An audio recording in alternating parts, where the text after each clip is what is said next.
So let's go ahead and cover this big news story. This just came out today, earlier this morning. Some good news for DC. I know that we've been covering some negative news, all the controversy in regards to Joker Filet-A-Doo or Joker Filet-A-Doody, doo-doo, omelet du fromage as I've been calling it. Well, we still have a whole new era of DC that we're all looking forward to. Specifically, James Gunn and Peter Safran's DC. Although we've also been enjoying some good stuff, like with Matt Reeves, the Batman. Obviously, the Penguin series has been absolutely incredible. If you guys have not been checking out the Penguin series, highly recommend it. 3 episodes in so far, fantastic. But we have some cool news today, and this is on Deadline. This is on a lot of publications. And apparently, Lanterns, Aaron Pierre cast as Jon Stewart in HBO's DC series. So I'll go ahead and read a little bit of this, and we'll share my thoughts on it. Aaron Pierre, of course, most recently featured in Rebel Ridge, which I saw. You guys were recommending it and talking about all the time, saying that it's one of the best action thrillers this year. It's great. It's a really good movie. I really liked it. Might not be on like my top 10 list, but honorable mentions, definitely. And I think he's one of the absolute best things about it, along with Don Johnson, who I thought was quite good as the villain. But in any case, has been tapped to star in Lanterns, HBO's high-profile series based on the Green Lantern DC comic. He is set to play Jon Stewart opposite Hal Jordan, a role Kyle Chandler has been in negotiations for and expected to close, and that might have already happened today. Pierre landed the Jon Stewart part after an extensive search. As Deadline reported 2 weeks ago, in the process, his final stages, he has emerged as a frontrunner alongside Stephen James. The series from Ozark's Chris Mundy, Watchmen's Damon Lindelof, and comic book writer Tom King follows new recruit Jon Stewart Pierre and Lantern legend Jordan, two intergalactic cops drawn to a dark Earth-based mystery as they investigate a murder in the American heartland. The 8-episode Lantern series produced by HBO in association with Warner Bros. Television and DC Studios. Mundy, who will serve as showrunner, Lindelof and King are co-writing and executive producing. James Hawes will direct the first 2 episodes and will executive produce. And Pierre leads the cast of Jeremy Saulnier's Rebel Ridge, which has been the #1 movie on Netflix for 3 weeks. Great, and it's a great movie. I really liked it.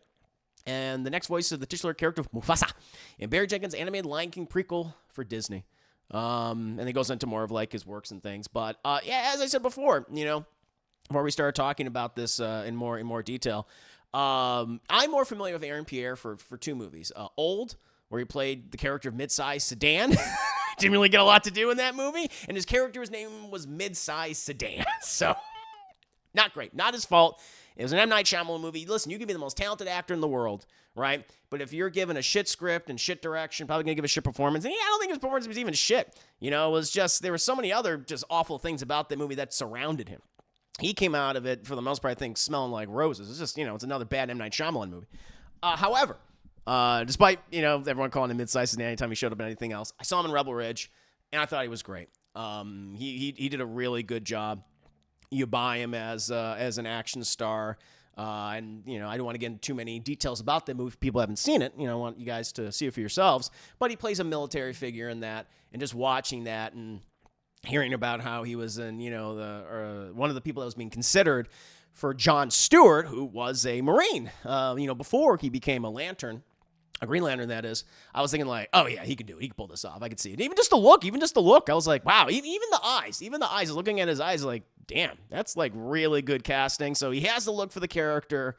I think he has the acting chops for it. I think he can deliver that performance. Especially they're using the Justice League DCAU image right here, of course, which was, one of the wonderful shows in the DCAU, the DC Animated Universe, created by Bruce Timm, Dwayne McDuffie, a lot of other talented people, Paul Dini. Kind of like the final swan song for the DCAU, if you will, bringing all these different characters that have been all these different shows together. And that was the Green Lantern they went with. And we were talking about before, I think for people like myself, my generation, younger, like that was their introduction to Green Lantern. That is their Green Lantern. And so it makes sense that he's going to most likely be the main Green Lantern. But we're also getting looks like Kyle Chandler as Hal Jordan, and Nathan Fillion as Guy Gardner, who we'll first see in Superman, James Gunn Superman film, which is very exciting. So a lot of lanterns, which is great. And I think this is wonderful news. I really don't have any complaints. James Gunn is great when it comes to casting, and this just looks like to continue that positive trend. But I can't wait for this. What about you guys? How do you feel about Aaron Pierre being cast as John Stewart? Let's see what you guys are saying. Bad Boy, he's perfect for John Stewart. He even has the eyes. The eyes, right? You notice that too? You can feel those eyes glaring at you through space. Yeah, and they'll probably just they didn't even need the green highlights, but they can kind of give it the little green highlights and stuff, and I think it'll look fantastic.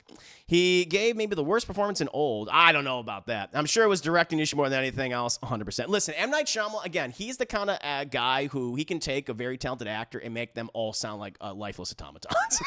Like, he has a knack for that. He loves that shit. But he was fucking expecting the Rebel Ridge, exactly. Yeah. So he is going to be on the... No, not that John Stewart. I do like that John Stewart. Speaking of, yeah, great choice. Glad to see the guy's career taking off. Yeah, I know. It's funny because I followed James Gunn's social media, and I think because he is very active on social media. I think that could be... I think most of the time it's a good thing. Sometimes it can be a bad thing. Most of the time it's a good thing because he can shut a lot of people down, a lot of rumors and stuff like that, and can be pretty funny. But someone had asked him if, it was like the deciding factor, his performance in Rebel Ridge, which I'm sure helped. But James Gunn responded, was like, no, it was actually the performance of his audition. I was like, that's fair. Which I'm sure he did a great job. But yeah, if he brought any of the charisma to that audition that he brought to his character in Rebel Ridge, I'm like, oh yeah, no wonder he got the role. So yeah, I'm sure we're going to be seeing more of this guy for the foreseeable future. I hope the series works, Green Lantern comic. I'm a Green Lantern comic book fan, especially like the Jeff Johns stuff. Which, funny enough, Jeff Johns, who has a love for the Silver Age, right? He loves Barry Allen. He loves like the Flash. He loves Hal Jordan. He's famous for bringing back both those characters to modern, DC comics, and to great success, obviously. And what he did with Hal was wonderful. Sinestro, giving us great stories like the Sinestro Corps Wars and Blackest Night, one of the few comic book events that I really enjoy. He also expanded, just lantern lores, introducing new types of lanterns, like the red lanterns and the orange lanterns and the black lanterns, like all that's really interesting.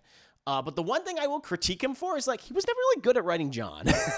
He really liked Hal, obviously. That was his thing, but John Stewart, not so much.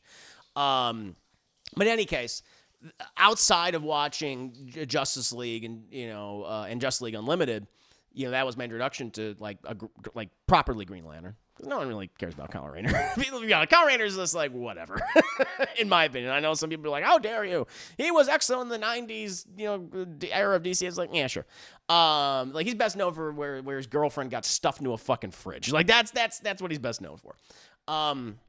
But there's just so much you can probably do with John Stewart. And, if you're taking some of Jeff Johns' stuff, but, having John fill the role that maybe Hal, had in those books, great success.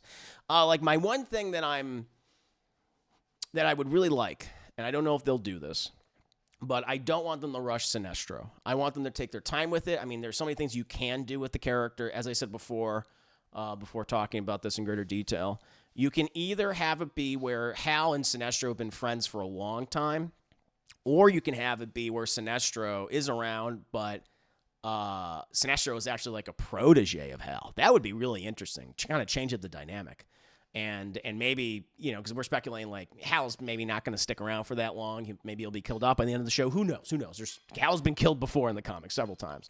But I really want them just to emphasize and focus on the relationship between John and Sinestro and have them form a bond and a friendship, then thus setting up the tragedy of Sinestro's fall. Do not rush him. And I'm hoping and I don't think he would do that. I don't think James Gunn would do that. So, but we'll see. I think it's all good news. Yeah. Now I'm interested in the show based on the cast. Yeah, I mean James Gunn, he has a great taste when it comes to casting. For so many years, most DC fans have had Phil Lamar as their John Stewart. Oh, true. Thank you, Bruce Tim. It's been a long time coming that we got him in live action. Agreed. I'm very excited. He used to make mechs of his ring. I like him. Oh, yeah. He was all about that because I think, wasn't John Stewart, he was a Marine, but then later on, he his day job, he's an architect. And so he's always doing very specific constructs and things. So I wonder if they'll lean into that. It's gonna be exciting. And hopefully this will wash the taste of the, because that's the thing, the Ryan Reynolds Green Lantern, infamous film that's still mocked to this day. Apparently, it's also one of the reasons as to why some people were passing on this. Josh Brolin was like an early, I mean, he even came out and said like, yeah, I passed on it. And I wonder if it was because of the infamy surrounding the original Green Lantern, which was supposed to be like DC's Iron Man. And then that's what was going to like have this new universe. And they scrapped all that. And then they started with Man of Steel. And we all know what happened there. So, but in any case, hoping for the best. It's great casting. Looking forward to it. Chat.